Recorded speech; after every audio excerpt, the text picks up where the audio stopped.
Ардчилсан эмэгтэйчүүдийн холбооны тэргуунд нэр дэвшигчид Дархан уул, Булган, Өвөрхангай аймагуудад ажиллалаа.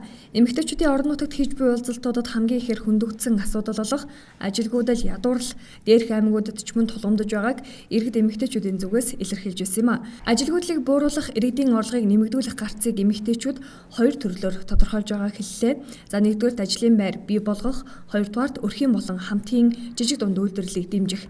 Энэ зарчмаар ажлын байрыг богино болон дунд хугацаанд нэмэгдүүлэх боломжтой бөгөөд энэ чиглэлд эмэгтэйчүүд хүчтэй дуу хоолой болгон ажиллахаа илэрхийлж байсан юм а.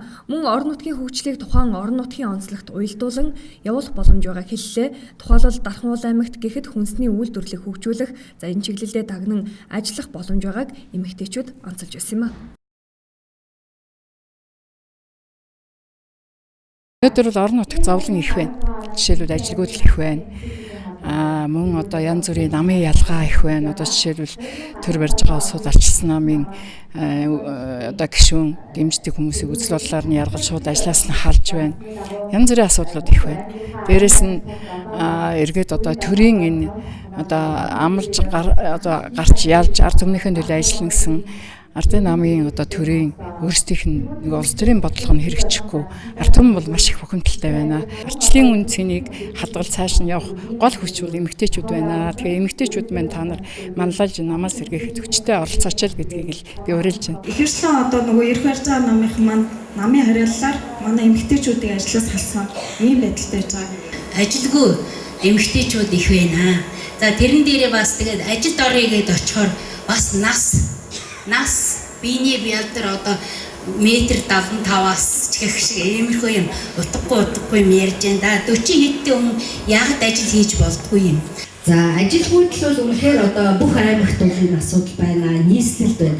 Тэгэхээр ерөнхийдөө энэ ажил эрхлэлтийг ерөнхийдөө бид нэг хоёр боломж гэж хардаг. Нэг нь юу гэхээр эмэгтэйчүүд өөрсдөө өрхийн аж ахуйг эрхлэх нь бол нэг хэсэг, нэг нь бол өрхийн аж ахуйг тэр болгон хүн бүхэн эрхлээд чадахгүй учраас нэг хэсэг нь одоо ажилд орох ийм асуудал байна. Тэгэхээр манай улсад яг хууль эрх зүйн орчных нь энэ асуудал байхгүй учраас өнөөдөр эмэгтэйчүүдийг ажилд орохгүй очиход нь буцаагаад байгаа. Хурал маш идэвхтэй эмэгтэйчүүд маань оролцлоо. Үн тулгамдж байгаа хоёр асуудлыг маш их ярьж байна. Нэгдүгээрт бол ажилгүйдэл маш их байна. Энэ бол аймаг орон нутгад бүх газар ажиллах юм байна. Хоёрдугаарт гэвэл булганы одоо манай арчилсан эмэгтэйчүүдийн холбоо одоо яг анхан болон дундчтандаа бол одоогийн байдлаар яг тийм хурж ажиллаж чадахгүй байна гэдэг шүүмжлэлийг бол хэлж байна. Тэр бол бас үнэн арчилсан намаас 2018 оныг анхан болон дундчтны гишүүдэд идэвхжүүлэх дэмжих жил болгон зарласантай холбогдуулж сумын тэр багд байгаа, сумд байгаа эмэгтэйчүүдэд идэвхжүүлэх.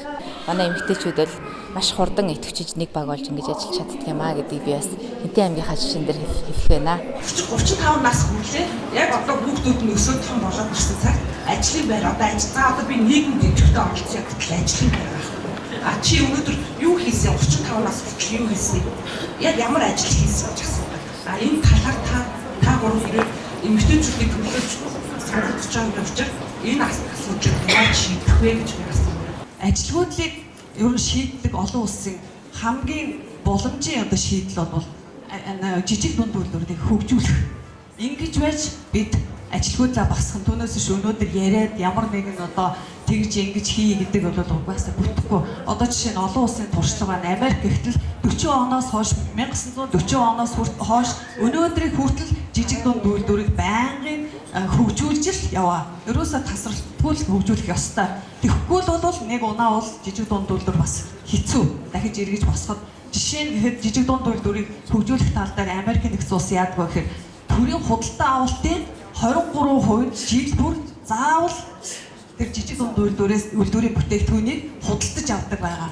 Тийм болохоор ингэжэл манайх төрийн бодлогодоо тууштай урт хугацааны одоо хөтөлбөр боловсруулж оруулж шийдэхгүй юм бол ганц зээл өгөөд зээлийн хүүг багасгаад одоо цаана боловсон хүчний асуудал байна. Энэ болгоныг шийдэхгүй бол одоо хөгжүүлж ажилгүйдлийг ярих бол үнэхээр хэцүү.